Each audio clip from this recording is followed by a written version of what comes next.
father became quite well known as a pacifist in the First World War.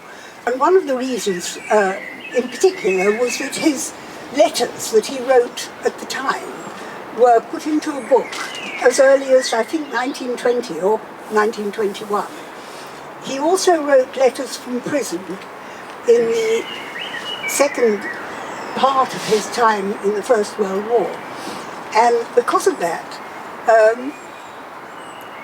and becoming an internationalist like Emma, particularly working in Germany after the First World War, because Germany had been the enemy country, his name became better known than that of Oscar's father. But actually, not only was Oscar himself a conscientious objector in the Second World War and has his own story in a big way, including a book about his time on a hospital ship, which is, I mean, I could go into that, but we're talking particularly, I think, today about the First World War rather than the Second World War. But Oscar's father, and he draws my attention to it because my father sort of had a bit more publicity at the time. His father was also a conscientious objector and was in the Friends Ambulance Unit during the First World War. And what Oscar's memory isn't quite so good as it used to be. So this is what I wrote for his father. Edward Arnold Wallis, 1880 to 1954. Arnold was working for his family firm of grocers, Wallis and Blakely, in Scarborough, at the outbreak of the First World War. He chose to serve with Friends Ambulance Unit between 1915 and 1918, a natural consequence for him of having been born and brought up in a Quaker family and having a Quaker education. He married Gladys Gregson in 1918, having been engaged throughout the war years. They'd had to put their getting married aside until the end of the war, or until 1918. And I've got a picture of him in here. So I could pass that round, you know. And here he is. Oh, sorry, here he is. Oscar's father, who was in the Friends Ambulance Unit in the First World War. Lovely man. But he did actually die quite soon after we married, so I didn't get to know him very well. My father, whose story, of course, I grew up with, so I know it more closely,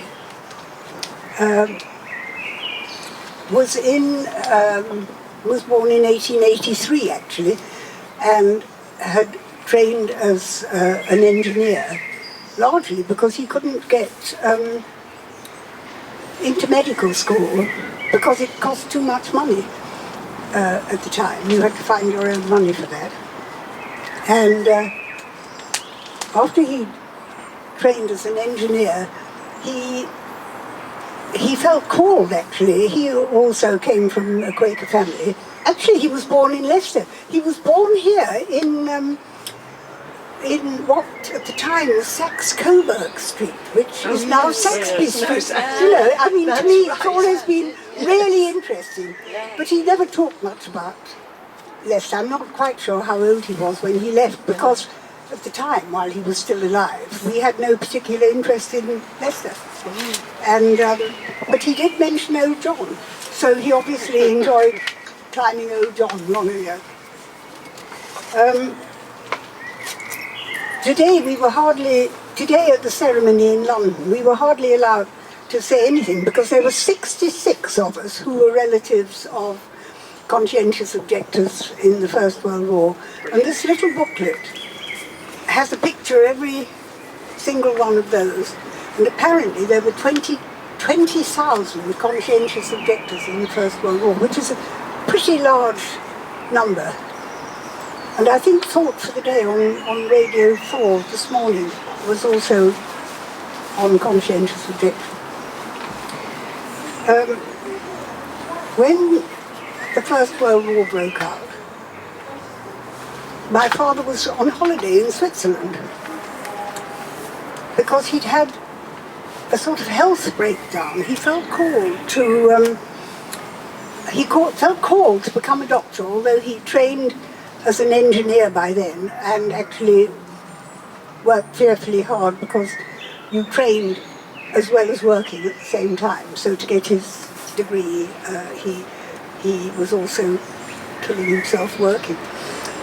But he felt called to become a doctor and did get a small legacy from an aunt, so he had an opportunity actually to become a doctor. But for his entrance exams, he had sort of a sudden mind blank. He must have been a pretty grim experience, and his family were extremely concerned. And he went off to Switzerland to recuperate and to climb in the mountains, which became his great love and hobby the rest of his life, actually. Every year he would try and climb in the Alps, and it was in 1952 climbing the highest mountain in Switzerland, Monte Rosa, that he lost his life. He shouldn't have been climbing. He already had respiratory problems, but he was absolutely determined to climb that mountain because he had failed to climb it on 2 other occasions. One, because of bad weather, which, fair enough, that can happen in the mountains. He hung about in a mountain hut for a week. The second time was Mussolini and, closing the borders. And they couldn't they couldn't climb down into Italy. So he was frustrated a second time. So in 1952 he seized the opportunity of climbing with my mother the highest mountain in Switzerland, and he didn't survive that experience. What was his name, Annette? Pardon? His name? My father's name, I never mentioned it, Catchpool. Bit of a funny name. Catchpool. Corder was a family name. It's a great name, actually. Well, he was called Thomas Corder. But he was never called Thomas. Corder was another family name, so Corder Catchpool. When he was in Switzerland August 1914, when the war broke out on the 4th. And at first they didn't know about it, up in the mountains. They just didn't get to hear. But in due course there was unrest, and there was actually militarization almost immediately. There were actually outbreak of hostilities almost immediately, and they couldn't get back to England. Transport, their tickets were no longer valid. They weren't allowed into the embassies. Nobody could help them. So it was 2 or 3 weeks before they were able to get back to England. He was climbing with his brother. And they'd already witnessed a lot of disturbing things for a pacifist. In terms of people becoming armed, troop masses being moved, and really the beginning of serious conflicts already. So that when he got back to England, he determined to join the Friends Ambulance Unit, which had just been set up. It was, I think it might even have had a different name right at the beginning. Maybe emergency came into it, but anyway, right at the beginning he decided to join. Now he needed to do some training. They had some hospital training, some medical training, and I think probably maybe training for transport, because they certainly had to drive ambulances and things. And I don't think he went out to France until November 1914. And and he was almost immediately right in the thick of it. On the Dunkirk harbour there were transports of wounded coming in it's absolutely, I mean, really, to read the description of what he experienced at the beginning of the war there on the Western Front is painful reading, because it was just wounded and broken people, blinded men, and he was still working out on the Western Front when they were beginning to use gas as well, so that gassed people came in. Occasionally he was able to help German prisoners as well. And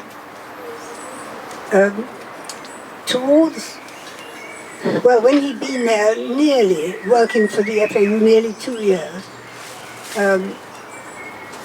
conscription came in 1916. Now, he felt his own work in France had altered.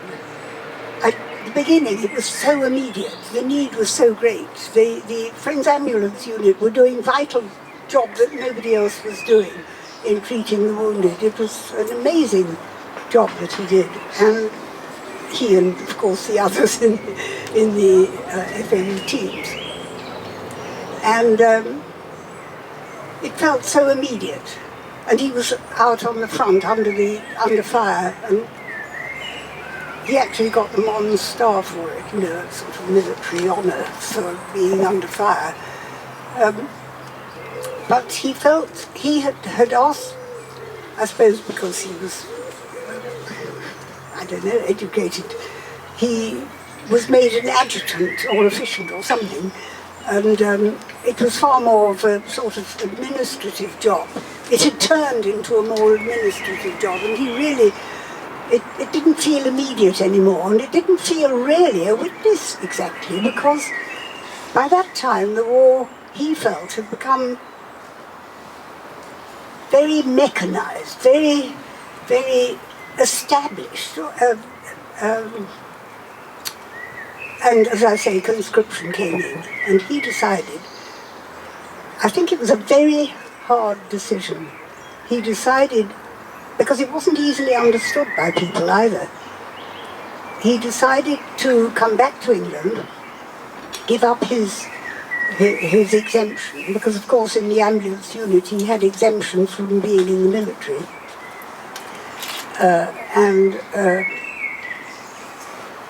And he went actually to Woodbrook, our Quaker college, because he, like Oscar's father, came from a Quaker family and a committed Christian family. I have to say his faith was vital to his witness.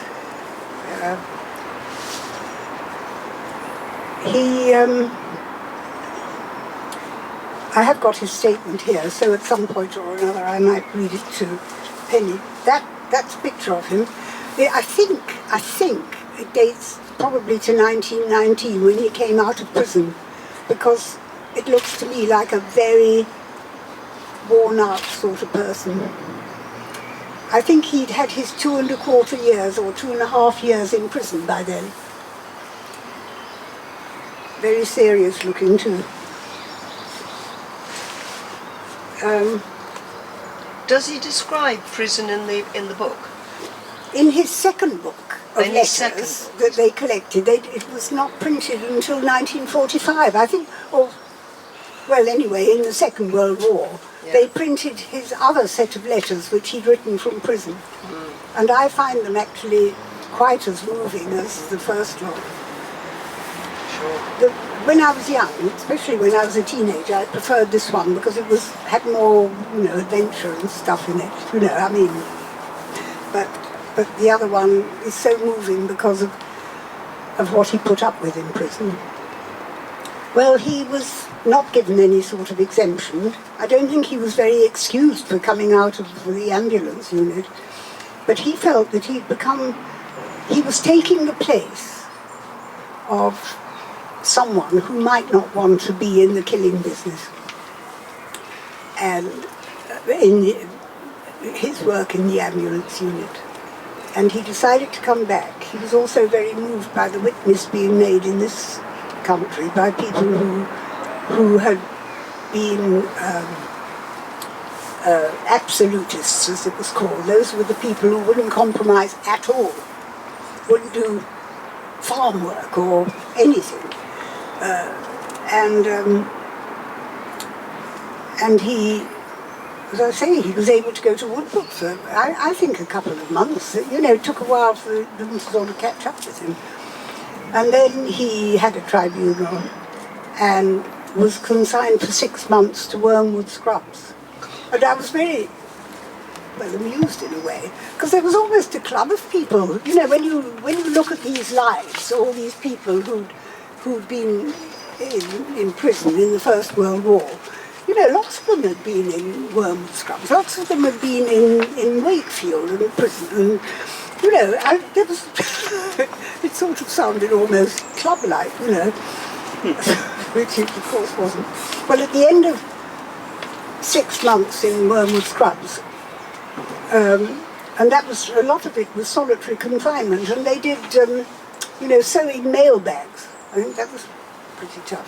He used to enjoy going on a Sunday to chapel because it made a change. You know, you could get out of your cell and you could do something else. You could sing hymns, although he was terribly amused because Sankey and Moody hymns were terribly, I mean, what I mean is their sentiments were not his sentiments. But still, it was good to get out of his cell. Well, at the end of that, he, of course, was court-martialed again in due course. He might have had a week or two. I haven't reread the letters very recently. And he was sent to the next prison, was Exeter Prison. And he, in comparison to Wormwood Scrubs, Exeter was a lot better because flowers were inside. You could actually smell Exmoor, and, well, you felt you were out, way out.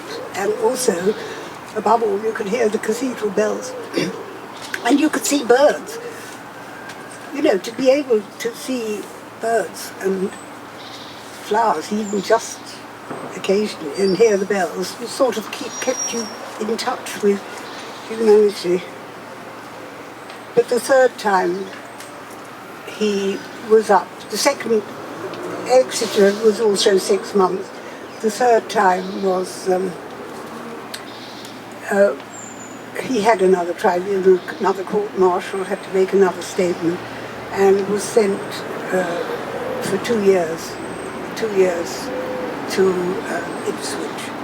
He didn't care for Ipswich prison at all. And he was suffering by then, health-wise. He couldn't have dentistry done. You could only have teeth extracted. So he lost a lot of teeth. And also he couldn't sleep. So he got insomnia, which, you know, I remember so well later on in his life. And he came out, well, while he was in prison, he decided the right thing to do would be to learn the language of the enemy, as it were, and go back and do reconciliation work after the war. I found that very inspiring.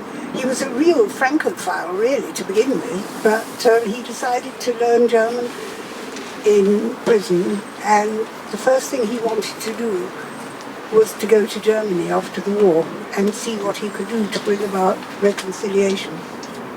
And but actually he was in such poor health, he was allowed to go, because I think he just must have persuaded people, you know, by the force of his personality. But anyway, he did go, and he got quite quickly ill. And actually my mother was a nurse out there in Germany and was assigned to look after him. And that they fell in love and got married. So, and much later in his life he was able to go back and work in Germany during the interwar years on behalf of Quakers. So that was my father's story in the First World War, and you can see how it is that I came to grow up a peace person. Thank you. Yeah.